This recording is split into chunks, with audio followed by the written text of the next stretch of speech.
ओम नमः शिवाय। नमस्कार दोस्तों, आज मैं आपको काल भैरव अवतार की कथा सुना रहा हूँ। सभी मनुष्यों को सभी पापों से मुक्ति पाने के लिए और सभी तरह का आनंद प्राप्त करने के लिए भगवान शिव जी के काल भैरव अवतार की कथा का नित्य प्रति श्रवण जरूर करना चाहिए। इससे भगवान शिव जी की असीम कृपा प्राप्त होती है और मनुष्य को मोक्ष की प्राप्ति होती है। आइए आज सुनते हैं भगवान शिव जी के काल भैरव अवतार की कथा। एक दिन कुंभज मुनि ने स्कंद जी के पास जाकर कहा, हे स्कंद जी, आप मुझे भैरव का चरित्र सुनाने की कृपा करें। हे स्कंद जी, एक भैरव की गणना तो भूतों में है, जिनके अधीन समस्त योगिनी गण हैं। दूसरे जो संसार को भयानक दिखाई दे उसे भी भैरव कहते हैं। अस्तु, आप मुझे यह बताइए कि वे भैरव कौन से हैं जिन्हें शिव जी का अवतार कहा जाता है, तथा यह भी बताइए कि उन्होंने किस कार्य के निमित्त जन्म लिया। कुंभज मुनि की प्रार्थना सुनकर स्कंद जी ने उत्तर दिया, हे मुनि, भैरव भगवान सदाशिव के पूर्ण रूप हैं। वे ना तो भूत हैं और ना भयानक हैं। उनकी महिमा को ब्रह्मा तथा विष्णु भी नहीं जान पाते। अब तुम भैरव का वृतांत सुनो। एक समय की बात है कि सब देवता तथा मुनि आदि एकत्रित होकर यह विचार करने लगे कि इस संपूर्ण सृष्टि का स्वामी कौन है। बहुत समय सोचने विचारने के बाद भी जब कोई ठीक विचार ना हो सका, तब उन्होंने यह निश्चय किया कि हम लोग सुमेरु पर्वत पर चलकर ब्रह्मा जी से यह बात पूछें तो वे सबका मूल कारण बता देंगे। अस्तु, यह निश्चय कर सब लोग ब्रह्मा जी के पास जा पहुंचे। उन देवताओं ने ब्रह्मा जी के पास जाकर कहा, हे विधाता, आप हमें यह बताने की कृपा करें कि संपूर्ण लोकों का स्वामी कौन है, जो दोषों से रहित, निर्गुण, सगुण, अविनाशी, सबके मन की जानने वाला, विशंबर तथा सब संसार को उत्पन्न करने वाला हूँ, उसका नाम आप हमें बताइए। देवताओं की यह बात सुनकर ब्रह्मा जी ने उत्तर दिया, हे देवताओं, तुम जिसे जानना चाहते हो वह मैं ही हूँ। मेरे ब्रह्मा, स्वयंभू, धाता, अज, परमेष्टि आदि अनेक नाम ही। अतः इन नामों को सुनकर तुम स्वयं समझ सकते हो कि परब्रह्म मेरे अतिरिक्त दूसरा कोई नहीं है। स्कंद जी ने कहा, हे कुंभज, शिव जी की माया ऐसी बलवान है कि उसके वशीभूत होकर ब्रह्मा स्वयं को परब्रह्म कहने लगे। अस्तु, जिस समय यह वार्तालाप हो रहा था उसी समय विष्णु जी चतुर्भुज स्वरूप धारण किए हुए, पीतांबर ओढ़े, उत्तमोत्तम वस्त्र अलंकारों से सुसज्जित तथा क्रोध से लाल नेत्र किए वहां प्रकट हो गए। उन्होंने सब देवताओं को संबोधित करते हुए यह कहा, हे देवताओं, तुम इस ब्रह्मा की मूर्खता को देखो, यह ऐसी उल्टी बातें कर रहा है। देवताओं से इतना कहकर विष्णु जी ब्रह्मा से बोले, हे ब्रह्मा, तुम वेद तथा प्राणों के विरुद्ध ऐसे मिथ्या वचन क्यों कह रहे हो। तुम्हारा जन्म हमारे नाभि कमल से हुआ है और तुम्हारी महिमा हमारे अधीन है। पृथ्वी का भार उतारने के लिए हम ही समय समय पर अवतार लेते हैं, इसलिए हम ही निर्गुण परम ज्योति परमात्मा तथा परब्रह्म हैं। तुम अपने नाम पर मिथ्या गर्व मत करो तथा सब लोगों के सामने सच्ची बात कहो। हे कुंभज, इस प्रकार ब्रह्मा तथा विष्णु ने परस्पर बहुत विवाद किया तथा शिव जी को कुछ भी न जानकर स्वयं को ब्रह्म ठहराया। स्कंद जी ने कहा, हे कुंभज, अंत में यह निश्चय हुआ कि वेद जिसे परब्रह्म कह दे उसी को सबका स्वामी स्वीकार किया जाए। अस्तु, ब्रह्मा, विष्णु जी तथा सब देवताओं ने वेदों को बुलाकर अत्यंत नम्रता पूर्वक यह कहा, हे वेद, तुम्हारे वचनों पर सबको पूर्ण विश्वास है, अतः तुम हमें यह बताओ कि परब्रह्म कौन है। यह सुनकर वेदों ने उत्तर दिया, हे देवताओं, जब तुम हम ही पर अपना निर्णय छोड़ रहे हो तो हम सत्य बात ही कहेंगे, उसे सुनकर तुम्हारा संशय नष्ट हो जाएगा। इस प्रकार सब देवताओं को संबोधित करने के उपरांत सबसे पहले ऋग्वेद ने कहा, हे देवताओं, जहाँ तक संपूर्ण जीवधारी स्थित हैं और करोड़ों ब्रह्मांड दृष्टिगत होते हैं तथा जिन्हें हम वेद परम तत्व कहते हैं, वहाँ तक संतों के मत से भी यह निश्चित है कि भगवान सदाशिव ही परब्रह्म ही, क्योंकि वे महाप्रलय में भी नष्ट नहीं होते हैं। इतना कहकर ऋग्वेद चुप हो गया तथा यजुर्वेद ने इस प्रकार कहा, हे देवताओं, सृष्टि के संपूर्ण जीव यज्ञ द्वारा जिनका सेवन करते हैं तथा योगी जन जिनका ध्यान अपने हृदय में धरते हैं, परंतु जिनकी इच्छा के बिना उनका दर्शन प्राप्त नहीं कर पाते, जो परम आनंद स्वरूप हैं और जिन्हें हम नित्य नित्य कहकर पुकारते हैं, वे परब्रह्म सदाशिव ही हैं। वेदों की यह वचन सुनकर दोनों देवता बहुत हंसे। तदुपरांत उन्होंने शिव जी की माया से मोहित होकर इस प्रकार कहा, शिव योगियों का स्वामी, जटाधारी, विष भक्षण करने वाला, नग्न शरीर बैल पर चढ़ने वाला है, जिस शिव का संग करने से ही सबको ग्लानि होती है, भला वह परब्रह्म किस प्रकार हो सकता है। इतना कहकर दोनों देवता हंसने लगे। उस समय प्रणव ने दोनों देवताओं को संबोधित करके इस प्रकार कहा, हे सृष्टि उत्पन्न करता ब्रह्मा तथा हे पालन करता विष्णु, तुम हमारी बात मन लगाकर सुनो। तुम्हें अपने मुख से ऐसे उल्टे वचन नहीं कहने चाहिए, अस्तु तुम्हें वेद के मत का खंडन करना उचित नहीं है। वेदों ने यह सत्य ही कहा है कि परब्रह्म शिव जी की रूपरेखा को नहीं जाना जा सकता। वे तीनों लोकों में अनेक प्रकार की लीलाएं करते हैं। उन्होंने तुम्हारी प्रार्थना पर ही स्वरूप धारण किया है। वे तीनों लोकों के हृदय की बात को जानने वाले हैं।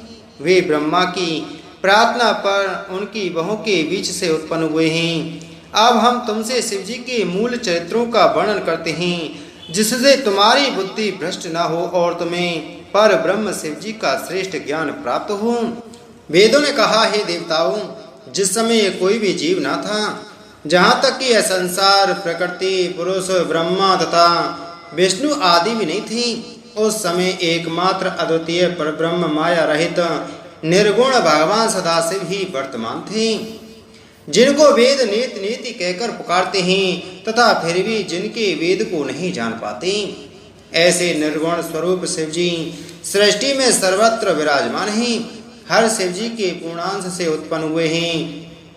तुम दोनों को उनकी सब प्रकार से सेवा करनी चाहिए। शिवलोक में जिन शिव जी का निवास रहता है, वे ही अनंत हर तथा रुद्र नाम से प्रतिष्ठित हैं। वे शक्ति सहित अवतार ग्रहण करते हैं तथा कैलाश पर्वत पर स्थित रहते हैं। वे मृत्यु को अपने अधीन रखते हैं तथा अनेक प्रकार की लीलाएं करके सदैव स्वाधीन रहते हैं। उनके चरित्र को आज तक कोई नहीं जान पाया है। उनकी जो इच्छा होती है संसार में वही कार्य होता है। वेद पुराण तथा शास्त्र भी उन्हें आज तक नहीं जान पाए। तुम सब उन्हीं की माया द्वारा भ्रमित होकर पशुओं के समान इधर उधर भटक रहे हो। वेदों ने कहा, हे देवताओं, वे लीलामय शिव जी अपनी इच्छा के अनुसार अनेक स्वरूप धारण करते हैं। कभी वे योगी बन जाते हैं, कभी भोगी, वे कभी जटाएं रख लेते हैं और कभी परमहंस गति का प्रदर्शन करते हुए स्वयं में ही देखकर ध्यान मग्न होते हैं। अनेक प्रकार के भोग भोगते हैं और कभी शक्ति सहित सिंहासन पर बैठकर प्रजा का पालन करते हैं। सब देवता तथा दैत्य उन्हें प्रसन्न करके अपने मनोरथ को प्राप्त करते हैं। इस प्रकार अनेक बातें प्रणव ने सुनाई, परंतु उन दोनों के मन में मोह के कारण कुछ बोध न हुआ।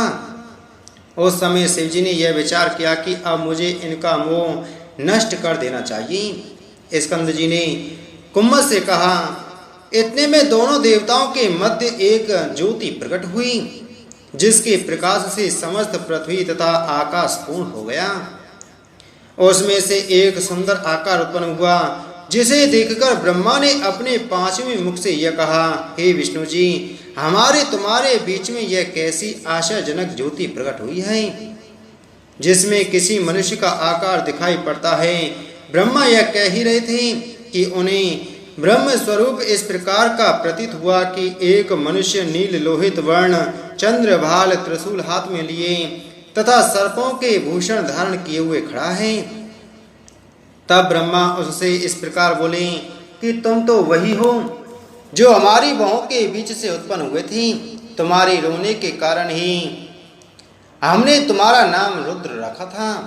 अब तुमको उचित है कि तुम हमारी शरण में आओ, हम तुम्हारी हर प्रकार से रक्षा करेंगे।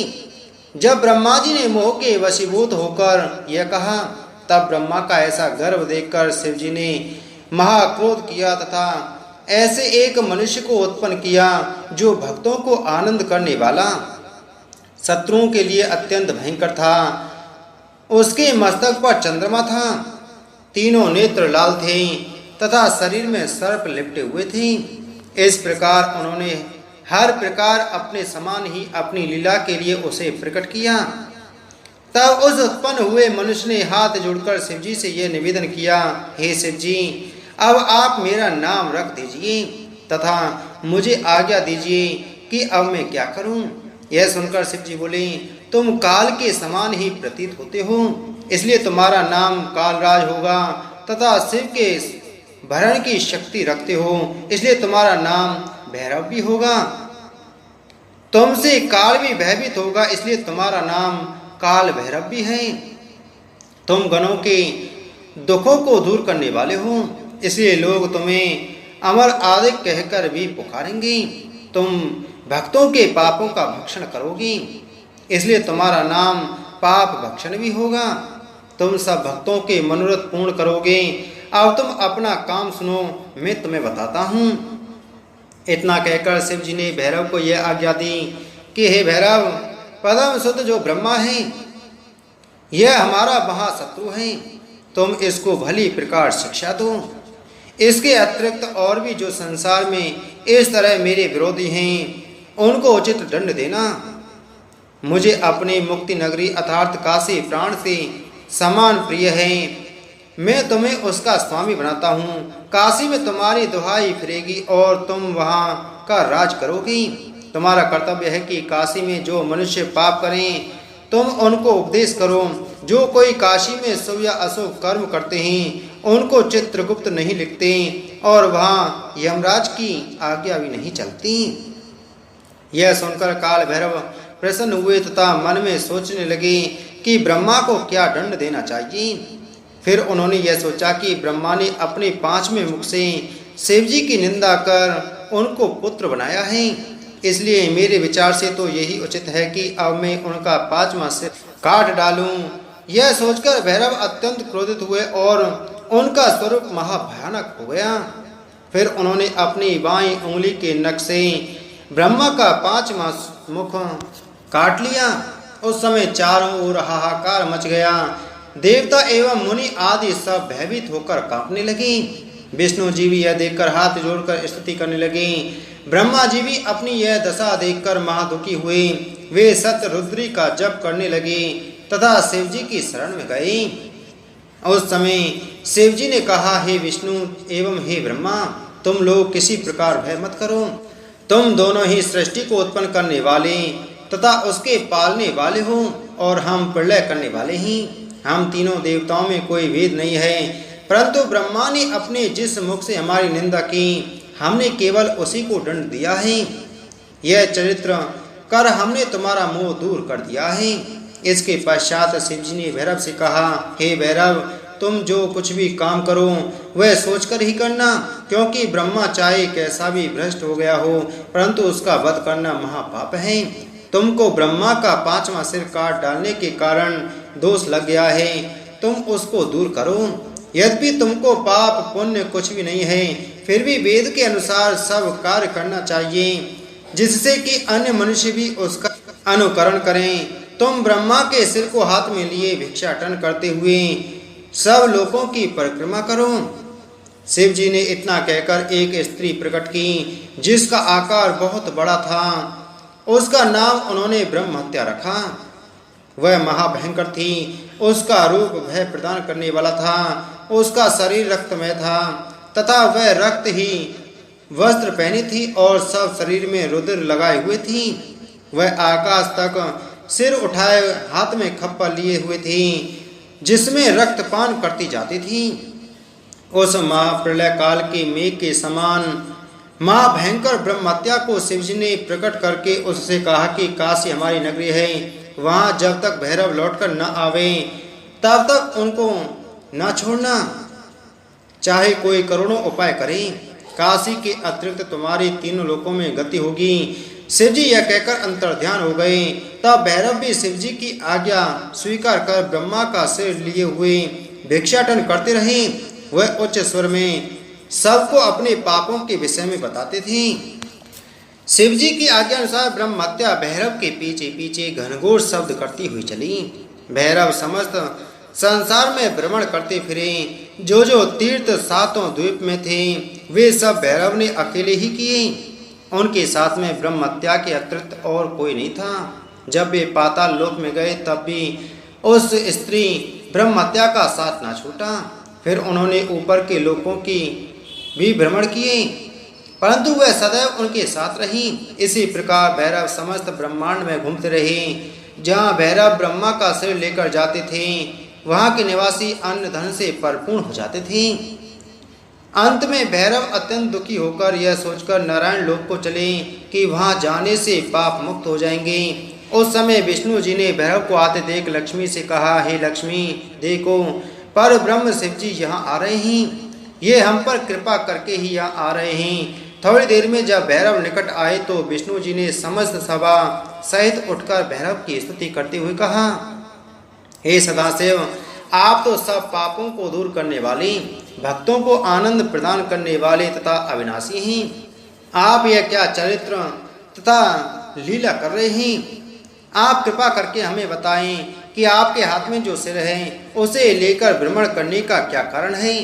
आप संसार के महाराजाधिराज हैं, फिर इस प्रकार आपका भिक्षा मांगना आश्चर्यजनक है।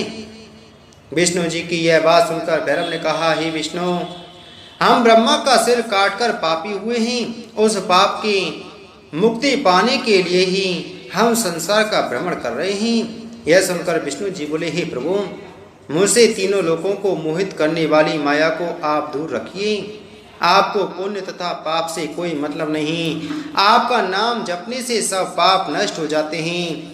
जब आप प्रलय में देवताओं, दैत्यों, मुनीश्वरों तथा वर्णाश्रम आदि को नष्ट करते हैं तब आपको कोई पाप क्यों नहीं लगता? उस समय तो आप ब्रह्मा का अभाव ही कर देते हैं, तब केवल एक सिर के काटने से ही आपको पाप कैसे लग सकता है? आपके गले में अन्य कल्पों के ब्रह्माओं के सिर पड़े हुए हैं, आपको उनकी ब्रह्म हत्या क्यों नहीं लगी? फिर आप अपने को पापी क्यों ठहराते हैं? आपकी लीला विचित्र है, उसको देवता तथा मुनि कोई नहीं जानता। जो मनुष्य एक बार आपका ध्यान करता है उसके दुख तथा ब्रह्म हत्या आदि पाप नष्ट हो जाते हैं। यदि शत्रु भी आपके शिव शंकर, शशि शेखर आदि नाम ले तो वह भी आवागमन से मुक्ति पाकर कैलाश में वास करता है, क्योंकि आपका नाम शुभ है। इस प्रकार हाथ में सिर लेकर आपका भ्रमण करना उचित नहीं। हमारे बड़े भाग्य हैं कि आज आप हमारे लोक में विराजमान हुए तथा आपकी दृष्टि अमृत के समान गुणवान है, जिसको देखने मात्र से ही फिर आवागमन का भय नहीं रहता है। इस प्रकार विष्णु जी सदा शिव जी के गुणों का वर्णन कर रहे थे। तभी भैरव ने भिक्षा मांगी। लक्ष्मी ने उन्हें भिक्षा देकर प्रणाम किया। तदुपरांत भैरव भिक्षा देकर आगे बढ़े और उनके पीछे पीछे ब्रह्महत्या भी चली।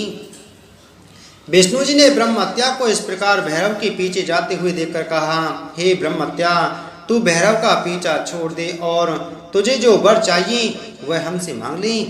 विष्णु जी के ऐसे वचन सुनकर ब्रह्महत्या ने हंसकर कहा कि मैं शिव जी की आज्ञा अनुसार ही भैरव के पीछे फिरकर अपने को शुद्ध करती फिरती हूँ। मैं भैरव को किसी प्रकार का दुख नहीं देती। जो कोई भैरव का नाम लेता है मैं तुरंत उसका घर छोड़कर, उसका घर त्याग कर भाग जाती हूँ। ब्रह्महत्या यह कहकर उसी प्रकार भैरव के पीछे पीछे चलने लगी। उस समय भैरव ने विष्णु जी के ऐसे स्नेह को देखकर कहा, हे विष्णु, तुम्हारी जो इच्छा हो हमसे वह वर मांग लो। हमको यह चांडाल हत्या कोई दुख नहीं दे सकती। हम स्वयं ही यह चरित्र संसार के लिए कर रहे हैं। यह सुनकर विष्णु जी बोले, हे प्रभु, हमको तो यही सबसे बड़ा वर मिला है कि आप हमारे लोक को आए। हमारी इच्छा है कि हम प्रतिदिन आपके चरण कमलों का ध्यान किया करें तथा हमको प्रतिदिन आपका दर्शन लाभ प्राप्त हो। विष्णु जी की ऐसी इच्छा जानकर भैरव ने कहा, हे विष्णु, हमने तुमको यही वर दिया, अब तुम भी देवताओं तथा मुनीश्वरों को वर दिया करो और आनंद पूर्वक तीनों लोकों के स्वामी बनकर बैठे रहो। भैरव ने विष्णु जी को यह वरदान देकर तीनों लोकों की परिक्रमा की तथा काशी की ओर चले। जब भैरव काशी के समीप पहुंचे तब ब्रह्महत्या अत्यंत भयभीत होकर चिल्लाने लगी। जब भैरव वहां बैठ गए तब वह हाहाकार करके पृथ्वी के नीचे गई। उस समय भैरव के हाथ से ब्रह्मा का सिर धरती पर गिर पड़ा। यह देखकर भैरव अत्यंत प्रसन्न हुए तथा सब देवताओं एवं मुनीश्वरों ने जय जयकार किया। तब भैरव प्रसन्न होकर नाचने लगे। स्कंद जी ने कहा, है कुंभज, काशी की महिमा परम श्रेष्ठ है, हम उसकी महिमा कहाँ तक वर्णन करें। वह सर्वश्रेष्ठ कपाल मोचन तीर्थ है। हे कुंभज, भैरव का अवतार मार्गशीर्ष की कृष्णाष्टमी को हुआ था। जो कोई उस दिन व्रत करते हैं उनके जन्म भर के पाप नष्ट हो जाते हैं। उस दिन जागरण का भी यही फल मिलता है। यदि कोई भैरव के निकट जाकर काशी व्रत को करे तो उसके समस्त पाप दूर हो जाते हैं। जो कोई अष्टमी, चतुर्दशी तथा रविवार को भैरव तीर्थ की यात्रा करेगा उसे सब पापों से मुक्ति मिलेगी। जो कोई भैरव की 8 परिक्रमा करे तो उसको तीनों प्रकार के पाप नहीं लगेंगे। भैरव का यह व्रत सब व्रतों का राजा तथा चारों फलों का प्रदान करने वाला है। इस व्रत के करने से भैरव अत्यंत प्रसन्न होते हैं। भैरव चरित्र के सुनने से भी मुक्ति प्राप्त होती है और जीवन में आनंद मिलता है। बोलो भैरव अवतार की जय। बोलो शिव शंकर भगवान की जय।